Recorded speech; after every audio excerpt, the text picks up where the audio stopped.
Hi hello welcome to F.T.I.H Crash Course Season 2 నేను హర్ష. ఈరోజు F.T.I.H Crash Courseలో మన topic Croma keying. Keying అంటే చాలామందికి అర్థం కాదు. వెనకాల బ్యాక్గ్రౌండ్గా యూజ్ చేసే గ్రీన్ మ్యాట్ని రిమూవ్ చేసే పనినే క్రోమా కీయింగ్ అంటారు. వెనకాల గ్రీన్ మ్యాట్ కానీ బ్లూ మ్యాట్ కానీ మాత్రమే యూజ్ చేస్తారు.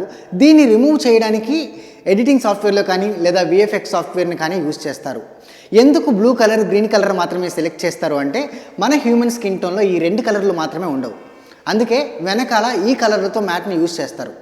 ఇలా మన స్కిన్ టోన్లో లేని కలర్ని రిమూవ్ చేయడం ఈజీ అవుతుంది కాబట్టి ఒక సింగిల్ క్లిక్తో హోల్ కలర్ని రిమూవ్ చేసే అవకాశం ఉంది.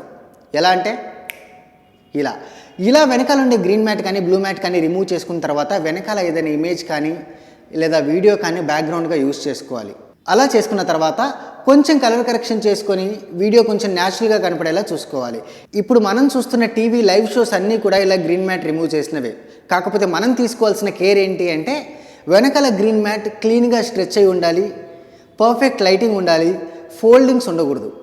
ఇవన్నీ ఉంటేనే మన గ్రీన్ మ్యాట్ రిమూవ్ చేయడం సులభం అవుతుంది. లేదంటే ఫోల్డింగ్స్ ప్లేస్లో గ్రీన్ మ్యాట్ రిమూవ్ అవ్వకుండా ఇబ్బంది పెడుతుంది. అంతేకాకుండా మనం వేసుకున్న కాస్ట్యూమ్లో కానీ మనం పెట్టుకునే ఆర్నమెంట్స్లో కానీ గ్రీన్ కలర్ లేకుండా చూసుకోవాలి. అలా గ్రీన్ కలర్ కనుక ఉంటే మనం వెనకాల గ్రీన్ కలర్ రిమూవ్ చేసినప్పుడు ఆ ఆర్నమెంట్స్లో ఉండే గ్రీన్ కలర్ కూడా రిమూవ్ అయిపోయి వెనకాల బ్యాక్గ్రౌండ్లో కనిపిస్తుంది. అది చాలా ఆడ్గా కనపడుతుంది.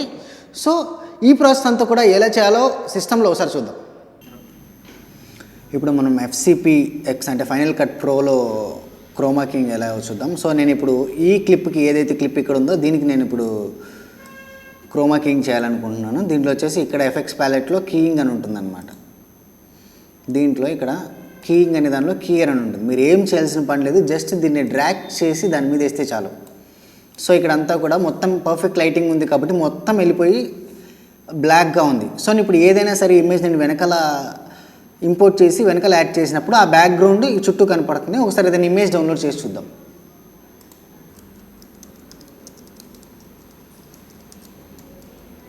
నేచర్ బ్యాక్గ్రౌండ్స్ అని కొట్టాను నేను జస్ట్ ఇంటర్నెట్లో.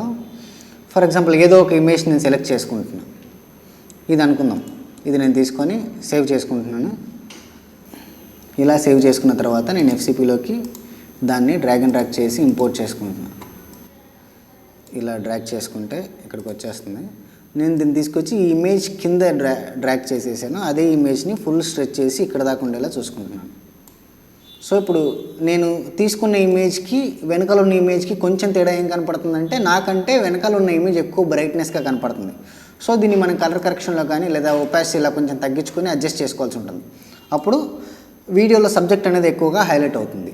ఒకవేళ ఇలాంటిది కాదు, మనం వేరే ఏదైనా థీమ్కి సంబంధించిన అయినా సరే మనం రిమూవ్ చేసి థీమ్కి తగ్గ ఇమేజ్లు తీసుకొని డౌన్లోడ్ చేసుకోవడం పాసిబుల్ అవుతుంది.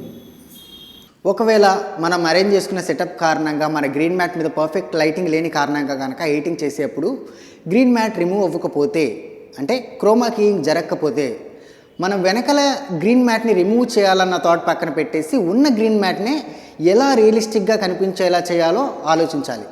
అలా చేసి కొంతవరకు మన ప్రాబ్లమ్ని లేదా మనం చేసిన మిస్టేక్ని కవర్ చేసుకునే ప్రయత్నం చేయొచ్చు. ఫర్ ఎగ్జాంపుల్ ఈ వెనకాల ఉండే గ్రీన్ మ్యాటే రిమూవ్ కాలేదనుకుందాం. దీనికి ఏమైనా యాడ్ చేసి ఎంత న్యాచురల్గా తీసుకురావచ్చో ఒకసారి ట్రై చేద్దాం. నేను ఇప్పుడు ఈ ప్లేస్లో ఒక ఫోటో నుంచి ఒక వాల్ మీద ఉన్న ఫోటోలో 3 పిక్చర్స్ ఉన్నాయి. ఆ పిక్చర్స్ని మాత్రం నేను ఈ గ్రీన్ మ్యాట్ మీద మాత్రమే ఉండేలా ప్లాన్ చేసుకుంటున్నాను. Hope you have got too much information about Croma keying. ఇలాంటి ఎంతో కంటెంట్ నేర్చుకోవాలనుకుంటే వెంటనే FTHలో జాయిన్ అవ్వండి. Thank you.